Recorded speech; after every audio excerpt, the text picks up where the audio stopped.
눈덩이 부채라 혈세로 메우면 그만. 이 말이 일단 무슨 말일까요? 공기업에 대한 이야기입니다. 여러분도 알다시피 공기업 부채 사실 장난이 아닙니다.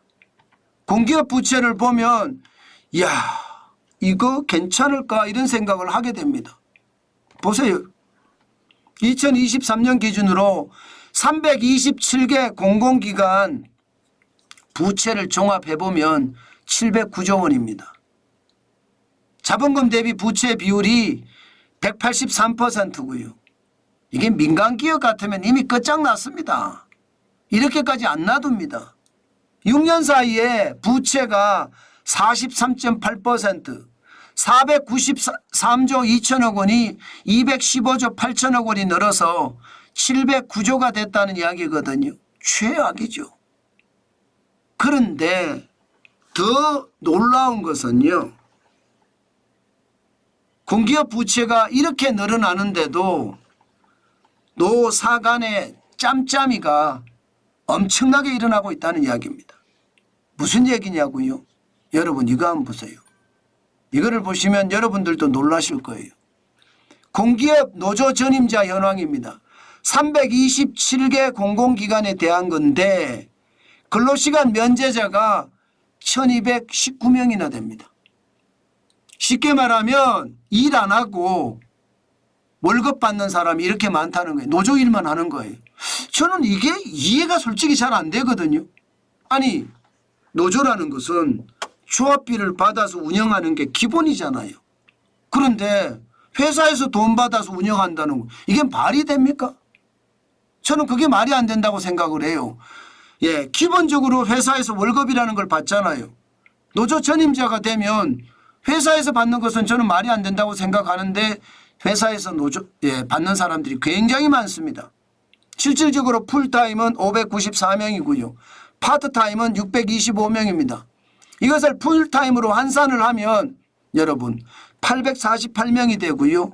연간 인건비가 674억 원이에요. 연간 인건비가. 이게 박수영 의원실에서 327개 공공기관을 전수조사해서 나온 수치라고 하거든요. 저는 이것을 보면서요. 부채는 노사가 협력해서 갚으려고 생각은 안 하고 오히려 짬짬이가 돼서 지금 사장으로 들어가는 조건으로 노조에게 혜택을 베풀고 그 혜택을 베푼 것이 결국은 모자라면 세금으로 메우고 이런다는 뜻인가요? 심지어 말입니다. 국방부 산하 기타 공공기관에 속하는 전쟁기념사업회 여기는 노조원 수가 16명입니다. 예, 근로시간 면제 유급 노조 전임자 한도는 3명이거든요. 그런데 실제로는 16명이 모두 노조 전임자로 등록해서 근로시간 면제 한도를 위반하고 있습니다. 예, 원자력안전위원회 산하 원자력안전기술원 여기는 진짜 웃긴 일이 발생이 돼요. 매달 노조원들에게 3만 5천 노조원들에게 주는 거예요. 노조원들에게 3만 5천 원씩 연간 2억 3,700만 원을 계속 지급하고 있습니다. 노조원들에게. 노조원들에 대한 과도한 지원 아닌가요? 야 이게 뭐 말이 되나 싶어요. 노조는 조합비라고 있는데 그 조합비로 운영이 돼야 되는데 그렇지 않다는 이야기잖아요. 그만큼 말입니다. 공공기관의 사장으로 들어가는 사람과 노조가 짬짬이가 된다는 거예요. 짬짬이를 하지 않을 수는 없다 이렇게 이야기합니다. 왜? 사장 출근 반대 시위하면 어쩔 수 없다는 거예요. 실질적으로 한번 보세요. 공공기관 노조가 70%가 대부분 노조에 가입해 있습니다. 민간에서는 10.1%거든요. 무려 593.1%가 높은 수치입니다. 예, 7배가 높다는 거잖아요. 7배. 예, 민주노총이 116곳에 가입했고요. 한국노총에 104곳이 가입을 했다. 이렇게 이야기합니다. 노조 조직이 이렇게 탄탄하니 노조와 짬짬이를 안 할 수가 없다. 이렇게 이야기가 되는 건가요? 참 안타깝습니다. 저는 이게 결국 말입니다.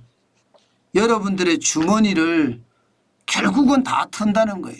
사실은 알고 보면 돈을 걷어서 죄송합니다. 그냥 이런 표현 쓰겠습니다. 먹는 놈 따로 있고 내는 놈 따로 있다. 이렇게 생각하면 틀리지 않은 것 같아요. 그 정도로 말입니다. 지금 공공기업의 어떤 상황은 점점 어렵다. 저는 그렇게 생각합니다. 사실 윤석열 정부 들어와서 어떻게 하든 공공기관의 비효율성을 줄이려고 노력은 합니다. 2022년에 공공기관 총 정원이 42만 9천 명이었거든요. 조금 줄긴 줄어서 2023년에 42만 1,000명으로. 그러나 2024년 2분기 기준으로 다시 42만 3천 명이 됐죠. 저는 기본적으로요. 국가기관 산업이 아니라면 저는 공공기관 다 민영화해야 된다고 생각해요. 다 민영화.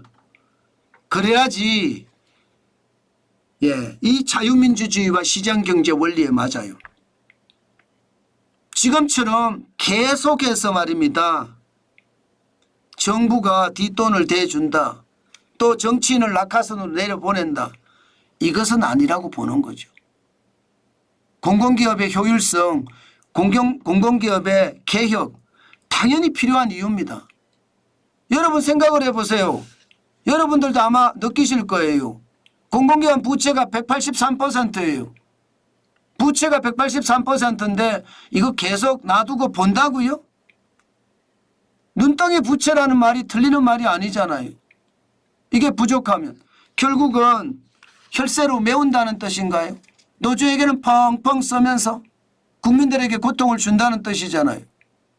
이런 불합리가 어디 있습니까? 그래서 제가 낙하산 정치인 공공기관장으로 내려보내는 거 안 맞다고 말씀을 드렸어요. 왜? 전리품처럼 지들끼리 나눠 먹으니까. 참 이런 것을 보면서 지금 그 어느 때보다 저는 반드시 원리 원칙대로 법은 법대로 해야 된다고 봅니다. 그래야만 제 주머니나 여러분 주머니에서 공공기관 노조들이 빼가지 않습니다. 저는 그게 그 어느 때보다 필요한 시점이 아닐까 싶어요. 시장이라는 게 경쟁의 원리가 통해야 되잖아요. 그렇지 않고 노와 사가 짬짬이가 돼서 서로 해먹겠다고 드는 것은 나라가 망하자고 생각하는 것과 저는 다름이 없다고 봅니다. 공공기관, 작은 공공기관은요. 어떻게 생각을 하면요. 작은 나라예요. 그 나라가 계속 적자가 난다는 건 있을 수 없는 일이잖아요. 그래서 계속 혈세로 메우면 그게 말이 됩니까? 저는 노사가 자유민주주의가 뭔지 시장경제가 뭔지 이거부터 먼저 제대로 따져보고 공공기관을 경영하는 것은 어떨까? 저는 오늘 그런 생각도 해봅니다. 참 안타까운 현실이죠. 모두가 이렇게 해먹겠다 저렇게 해먹겠다 하는데 죽어나는 것은 국민이라는 것. 그게 참 안타까운 현실입니다.